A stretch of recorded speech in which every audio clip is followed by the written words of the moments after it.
Assalamualaikum warahmatullahi wabarakatuh. Perkenalkan, nama saya Muhammad Abdullah. Saya mahasiswa PPG dalam jabatan kategori 1 Angkatan 3 tahun 2023 di LPTK Universitas Negeri Malang. Saya mengajar di SMA Anur, Bululawang, Malang, Kabupaten Malang dengan mengampu mata pelajaran sosiologi. Kali ini saya akan melakukan praktik pembelajaran rencana aksi 1 dengan materi konsep perubahan sosial. Berikut kita simak videonya, selamat menyaksikan. Assalamualaikum warahmatullahi wabarakatuh. Waalaikumsalam warahmatullahi wabarakatuh. Ya, silakan duduk. Sebelum kegiatan kita mulai di pagi hari ini, mari kita berdoa seperti biasanya. Bismillahirrahmanirrahim. Allahumma sholli ala sayyidina Muhammadin tibbil qulubi wa dawaiha wa afiyati abadani wa shifaiha wa nuril absari wa riyaiha wa ala wasahbihi wasallim. Terima kasih untuk doa awal belajar dipimpin oleh ketua kelas. Silakan bisa berdiri, maju ke depan.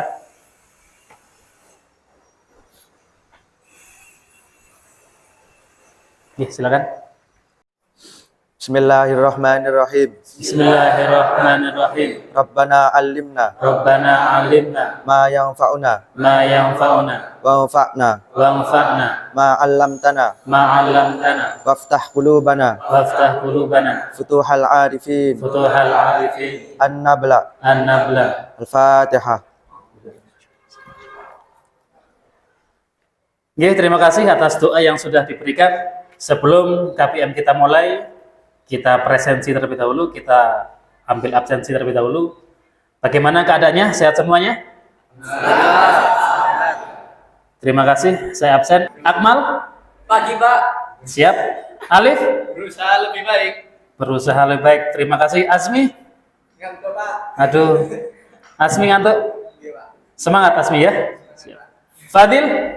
Belum masuk. Nah, belum makan? Habis ini makan. Siap. Farid? Aman.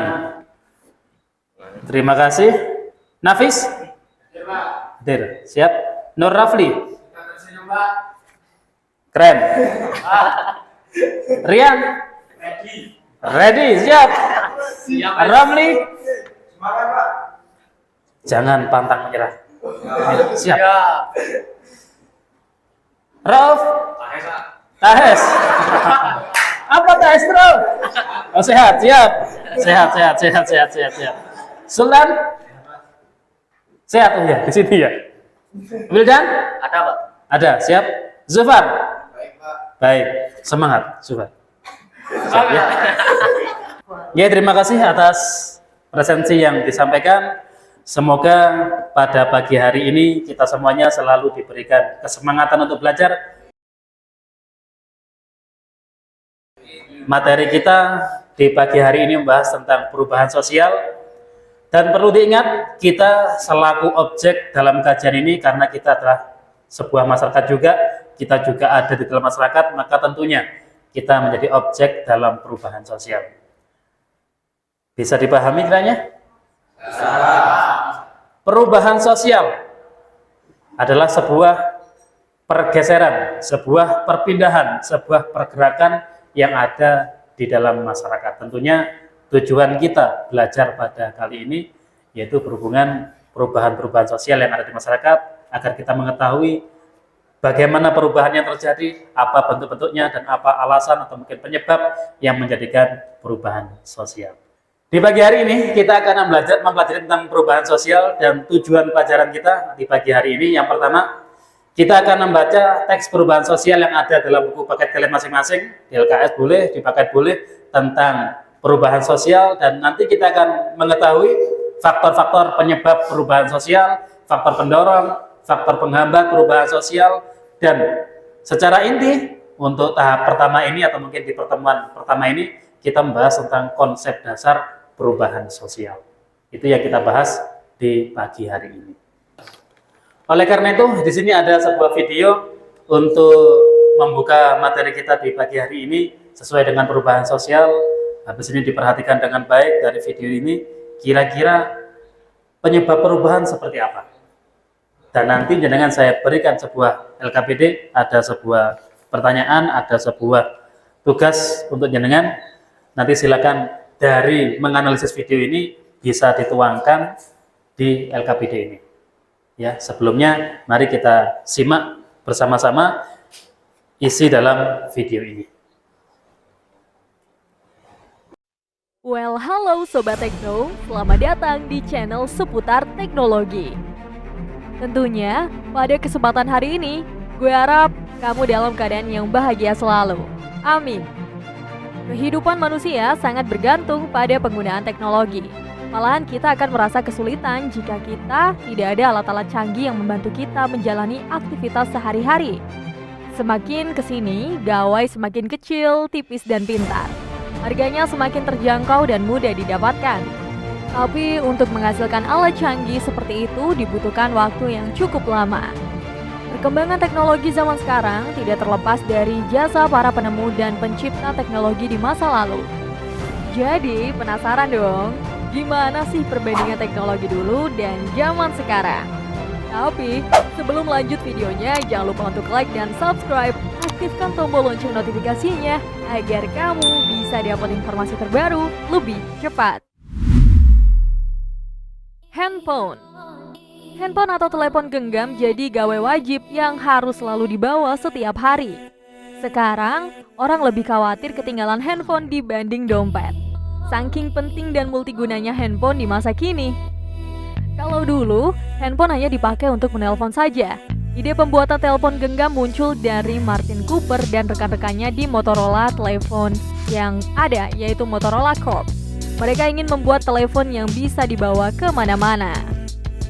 Akhirnya lahirlah telepon genggam pertama pada tanggal 3 April 1973 dengan berat 800 gram dan ukuran yang cukup besar.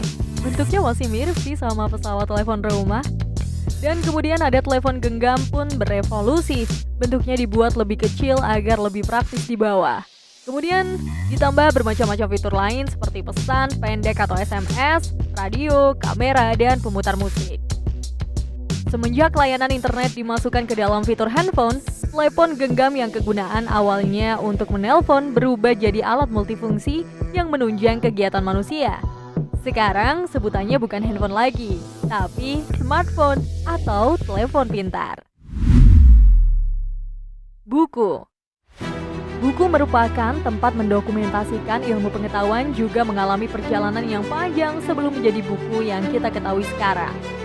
Ternyata dahulu orang Mesopotamia belum mengenal kertas dan alat tulis. Mereka mencetak catatan perdagangan di atas lempengan tanah liat yang masih basah. Catatan ini disebut tablet tanah liat. Setelah itu manusia mulai bisa membuat kertas yang terbuat dari pohon papyrus. Kemudian era pembuatan kertas modern pun dimulai di dataran Cina pada tahun 105 Masehi. Penciptanya ialah seorang pejabat di masa pemerintah dinasti. Ya, pencipta tersebut bernama Cai Lun. Cai Lun membuat lembar kertas dari campuran mulberry dan berbagai serat pohon yang kemudian diolah dengan jala ikan. Setelah manusia berhasil menciptakan kertas, muncullah kodeks yang merupakan cikal bakal buku modern. Kodeks berbentuk seperti buku di zaman sekarang, di mana lembaran-lembaran kertas disatukan menggunakan tali agar mudah dibolak-balik. Sekarang industri percetakan dan penerbitan buku sudah sangat berkembang. Dan tulisan di dalam buku tidak lagi tulis dengan seperti zaman dahulu, melainkan menggunakan mesin cetak. Untuk merekatkan buku pun sudah menggunakan lem. Selain itu, bahan-bahan kertas yang dipakai dan wujud buku semakin bervariasi. Di zaman digital saat ini, kita juga sudah mengenal yang namanya e-book. E-book mempermudah membaca puluhan buku hanya dalam satu gawai. Mobil. Tidak seperti mobil sekarang nih. Mobil pertama yang diciptakan manusia adalah kendaraan beroda 3 dan digerakkan menggunakan tenaga uap. penciptanya ialah seorang berkebangsaan Prancis bernama Nicolas Joseph Tecno. Jadi orang ini berhasil membuat mobil pada akhir abad ke-18 untuk kebutuhan mengangkut meriam dalam medan perang. Kemudian di tahun 86, Karl Benz, asal Jerman, menciptakan mobil pertama yang menggunakan bahan bakar bensin. Dari nama penciptanya, kamu pasti sudah bisa menebak dong. Ya, Karl Benz adalah salah satu pendiri perusahaan otomotif dunia, Mercedes-Benz, yang masih eksis sampai detik ini dan hari ini. Meski sudah berhasil diciptakan, mobil dengan bahan bakar bensin ini masih terbilang mewah dan hanya dimiliki oleh beberapa golongan saja. Kemudian lahirlah industri mobil secara massal nih di Amerika yang digawangi oleh Henry Ford dengan mobil pertamanya yaitu Ford Model T. Jadi Sobat Tekno, mobil Ford Model T ini cukup populer pada masanya karena harga yang lebih terjangkau namun teknologinya sudah cukup canggih. Saking lakunya nih, sampai dikatakan setiap orang di Amerika pasti punya satu mobil Ford Model T. Nah, kalau sekarang industri otomotif sudah lebih ramai dengan kehadiran mobil-mobil pabrikan Jepang, mobil zaman sekarang juga lebih canggih dengan munculnya mobil listrik, mobil pintar, dan mobil-mobil dengan kecanggihan fitur lainnya. Kamera. Mengabadikan setiap momen dengan foto dan video sudah jadi kebiasaan masyarakat di era digital. Kalau melihat kembali ke belakang, penemuan kamera juga memiliki catatan sejarah yang sangat panjang. Konsep kamera pertama ditemukan sekitar tahun 1000 Masehi oleh ilmuwan Arab bernama Al-Haytham dan Al-Hazen. Konsep ini diberi nama obscura. Obscura yang berarti kamar gelap mempunyai konsep lubang kecil di kotak gelap yang disinari cahaya. Kemudian cahaya tersebut mampu menghasilkan gambar sebagai hasil pantulannya. 9 abad setelah ditemukan kamera obscura, pria asal Prancis, Joseph Nicolas Cornich, mengembangkan konsep fotografi yaitu bernama daguerreotypes. Joseph ini menambah sebuah pelat tembaga dan perak di dalam kotak kecil dalam lubang cahaya. Kemudian ditambah uap yodium yang kemudian kamera jadi lebih sensitif terhadap cahaya. Nah, baru tuh tahun 85 George Eastman membuat kamera film yang kemudian berkembang lagi menjadi celluloid pada tahun 88 hingga 89. Setelah kamera Kodak, barulah kita memasuki perkembangan kamera yang pesat mulai dari kamera TLR, SLR, dan kamera digital. Penemuan kamera digital ini yang membuat kamera bisa terpasang di berbagai teknologi masa sekarang. TV. Nah, Sobat Tekno, televisi menjadi media hiburan dan informasi favorit bagi masyarakat. Walau smartphone dan laptop dengan akses internet jadi pilihan alternatif hiburan masyarakat, TV tetap jadi tuh primadona. Sebelum ada televisi, orang-orang tuh dengerin radio untuk mendapatkan informasi dan hiburan. Muncullah ide untuk menghadirkan media dengan output visual dan bukan hanya audio saja. Pada tahap 26 Januari 1926, seorang penemu asal Skotlandia bernama John Logie Bird memberikan demonstrasi televisi pertamanya di sebuah laboratorium di London yang ia beri nama televisor, cikal bakal televisi yang sekarang. Baru kemudian di tanggal 25 Maret 54, perusahaan elektronik Amerika Serikat yaitu Radio Corporation of America atau RCA memproduksi televisi berwarna pertama dengan nama CT100. Kalau sekarang kita bisa memilih nih, ingin menikmati tayangan televisi pada layar ukuran berapa, desainnya pun semakin tipis dengan kualitas gambar dan suara yang terus ditingkatkan. Serta televisi zaman sekarang sudah bisa terkoneksi ke dalam internet dan fitur menarik lainnya. Bikin makin betah deh diam seharian di depan TV. Memori penyimpanan. Nah, ini dia nih, sebelum adanya flash disk dan kartu memori yang kita pakai saat ini, pernahkah kamu terpikirkan seperti apa sih bentuk memori penyimpanan zaman dulu? Waduh, ketika komputer mulai diciptakan, perusahaan IBM membuat hard drive pertama di tahun 56. Hard drive ini hanya memiliki kapasitas 3,75 MB saja dengan ukuran sebesar 1,9 meter persegi. Orang mulai membutuhkan tempat penyimpanan data portable yang bisa dibawa kemana-mana. Akhirnya pada tahun 69 muncullah sebuah alat penyimpanan portable bernama floppy disk atau disebut dengan disket. Wah, bentuknya kecil dengan format ukuran 5,14 inch, lalu muncul lagi disker yang berukuran lebih kecil sekitar 3,5 inch. Untuk untuk menyimpan data sampai 1,4 MB. Kelebihan dari disket 3,5 inch ini bisa menghapus dan menulis ulang. Bahkan di masa sekarang, kamu bisa tuh menyimpan data dengan aman tanpa harus membawa hard disk atau flash disk kemana-mana. Dengan cloud storage, orang bisa mengakses, menyimpan, dan mengirim data asalkan terkoneksi dengan internet. Contohnya yang paling banyak digunakan ialah Google Drive. Personal computer. Kehadiran komputer mengubah sejarah hidup manusia di era digital. Sistem komputerisasi hampir diterapkan di berbagai aspek kehidupan manusia. Dulu, komputer diciptakan untuk mempermudah pengelolaan data. Salah satu nenek moyang dari komputer adalah ENIAC, dari kepanjangan Electronic Numerical Integrator and Calculator. Sampai pada tahun 65 nih, komputer dikenal sebagai alat penunjang untuk para ahli matematika, insinyur, hingga masyarakat kalangan umum. Muncul program 101. Komputer ini memiliki ukuran besar mesin ketik dan bobot sebesar 29 kg dan sudah dilengkapi dengan printer bawaan. Nah, di tahun 70-an muncul Xerox Alto. Desainnya sudah menyerupai komputer modern, sudah ada mouse, keyboard, serta layar. Alat ini digunakan untuk print dokumen dan mengirimkan email. Ya, di tahun inilah beberapa penemuan yang menunjang perkembangan komputer terjadi, seperti diciptakannya disket, Ethernet, serta chip Dynamic Access Memory atau DRAM. Lalu di tahun 76, Steve Jobs dan Steve Wozniak mendirikan Apple dan memperkenalkan Apple I, sebuah komputer single sirkuit pertama. Laptop. Teknologi laptop adalah pembahasan terakhir kita kali ini. Setelah berhasil menciptakan komputer, manusia mulai memikirkan pembuatan komputer yang bisa dibawa kemana-mana alias portable. Sejarah laptop awalnya ditandai dari kemunculan IBM Portable PC 5100 pada tahun 75. Ini adalah komputer mikro pertama yang dibuat khusus untuk kebutuhan matematika dan engineering. Kemudian muncul Osborne One dirilis tahun 81 dengan berat 10,7 kg. Lalu ada juga 16-bit Grid Compass. Nah, dari temuan ini mulai deh ada kemiripan dengan laptop yang sekarang.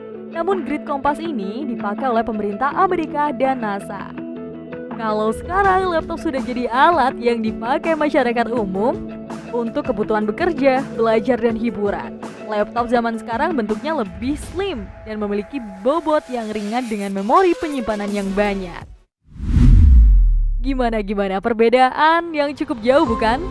Wajar aja sih, karena teknologi canggih yang bisa kita gunakan sekarang gak bisa terlepas dari penemuan teknologi masa lalu.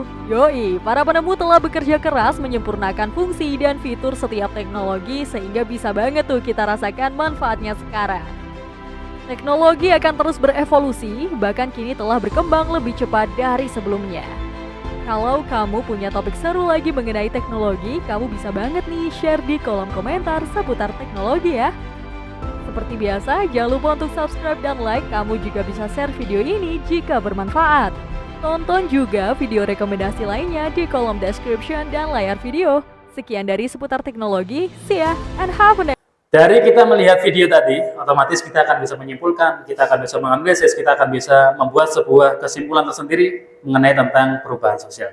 Otomatis perubahan sosial tidak akan bisa kita pisahkan, perubahan sosial tidak akan bisa kita pungkiri, kita akan bisa masuk dalam perubahan sosial. Tentunya di sini ada pertanyaan? Ya, Pak. Ya, siap. Terima kasih. Silakan Rian. Sebelum kita memahami perubahan sosial secara mendalam, saya ingin tanya, Pak, mengapa perubahan sosial harus terjadi? Mengapa perubahan sosial harus terjadi? Nah, ini adalah pertanyaan yang kita tunggu-tunggu. Tepuk tangannya. Siap, terima kasih Rian. Ya, Rian, terima kasih. Sudah memberikan sebuah pertanyaan yang cukup bagus. Kenapa perubahan sosial ini harus terjadi? Tadi di awal sudah saya sampaikan, perubahan sosial tidak mungkin kita bisa memisahkan diri. Perubahan sosial tidak mungkin kita akan terlepas. Kita akan tetap mengikuti perubahan sosial. Untuk pertanyaan yang sudah diberikan oleh Rian yang berhubungan dengan mengapa manusia itu harus berubah. Gitu Rian ya? Mengapa harus berubah? Kira-kira ada yang bisa membantu menjawab? Siap, terima kasih. Silakan, Akmal. Jadi perubahan sosial itu bisa dijadikan sebagai arah untuk meningkatkan kesejahteraan masyarakat. Seperti perubahan yang terjadi di dalam sistem pendidikan, kesehatan, dan juga ekonomi. Gitu, Pak. Siap, terima kasih. Beri tepuk tangannya. Perubahan bisa terjadi karena untuk kesejahteraan. Ada lagi? Ya Pak, Siap, silakan berdiri, Nur Afri. izin Bismillah. Salah satu penyebab perubahan sosial yaitu menurut saya kemajuan teknologi. Kemajuan teknologi, Ya. seperti apa? Jadi perkembangan teknologi seringkali memicu perubahan dalam cara masyarakat berinteraksi, bekerja, dan hidup sehari-hari. Siap, terima kasih. Beri tepuk tangannya. Luar biasa, Nur Afri. Terima kasih. Kemajuan teknologi ini juga bisa mempengaruhi perubahan sosial. Ada lagi mungkin yang mau menanggapi? Ya, Siap, terima kasih. Silakan Farid berdiri. baik. Untuk perubahan sosial ini bisa terjadi dikarenakan adanya perubahan nilai-nilai yang berkembang selama perubahan zaman. Dan ini menunjukkan bahwa masyarakat ini memiliki keterbukaan terhadap suatu permasalahan atau isu. Terima kasih. Ada sebuah pertanyaan? Cukup? Beri tepuk tangannya untuk Farid. Terima kasih, luar biasa semuanya luar biasa di kelas ini bisa mengetahui konsep perubahan sosial dengan baik. Terima kasih, di sini termasuk luar biasa, kelasnya yang luar biasa, semangatnya luar biasa, akhirnya kita bisa mengetahui konsep daripada perubahan sosial. Berikutnya, silakan membagi kelompok yang kemarin sudah terbentuk kelompoknya, sudah saya sampaikan kemarin, silakan membentuk kelompok 3 kelompok. Dimulai dari sekarang. Silakan kelompok 1, kelompok 2, kelompok 3. Di sini saya berikan sebuah tanda. Kelompok 1 di mana?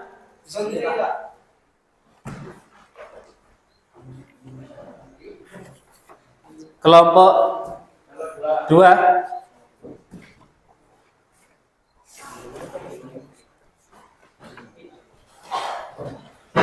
Kelompok 3. Di sini ada sebuah LKPD atau mungkin lembar kerja peserta didik. Nanti tolong dibaca instruksi yang ada di lembar itu atau mungkin tugas itu, silakan dikerjakan dengan baik.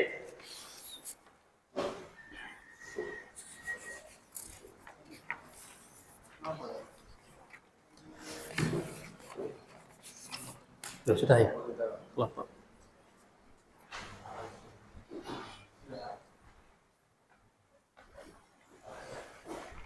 Untuk pengerjaan tugas LKPD, dilihat di sini. Ini ada sebuah gambar, ada 4 gambar di sini. Ada 4 gambar, ada yang sudah modern, ada yang masih klasik.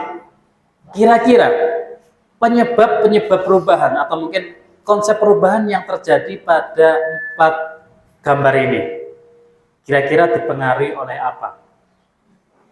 Penyebabnya, kira-kira dipengaruhi oleh apa? Atau mungkin kalau sudah berubah modern seperti ini, kira-kira juga disebabkan oleh faktor apa? Silakan ditulis di LKPD masing-masing yang sudah ada kolom-kolomnya itu, bisa dikerjakan dari sekarang. Silakan. Dari gambar itu bisa dipindah ke sini. Penyebabnya seperti apa? Itu akan ada 4 kolom itu ya. 4 kolom.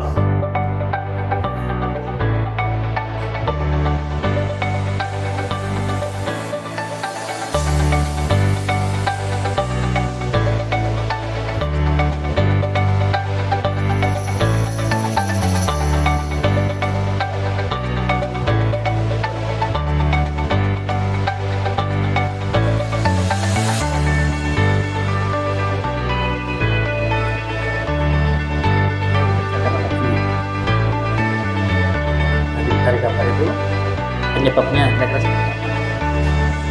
Penyebab perubahannya itu atau mungkin penggambarnya gitu. Kenapa dia masih seperti itu, kira-kira penyebabnya seperti apa? Terus yang modern kok dia bisa berubah seperti itu, kenapa? Silakan.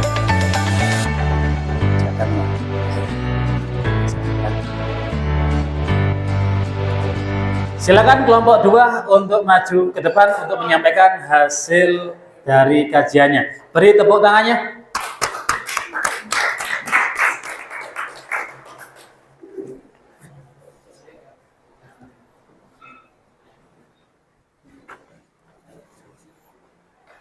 Silakan. Bismillahirrahmanirrahim. Assalamualaikum warahmatullahi wabarakatuh. Waalaikumsalam warahmatullahi wabarakatuh. Kami dari kelompok 2 akan memberikan pernyataan dari salah satu foto yang telah ditampilkan di depan. Ini foto yang ketiga, yang dimana di situ dalam foto tersebut suatu teknologi tidak dapat berkembang di dalam foto tersebut dikarenakan adanya jarak yang membatasi untuk masuknya teknologi yang dapat merubah keadaan di dalam wilayah tersebut. Siap, terima kasih. Beri tepuk tangannya. Oke, terima kasih. Kelompok 2 bisa kembali ke tempat.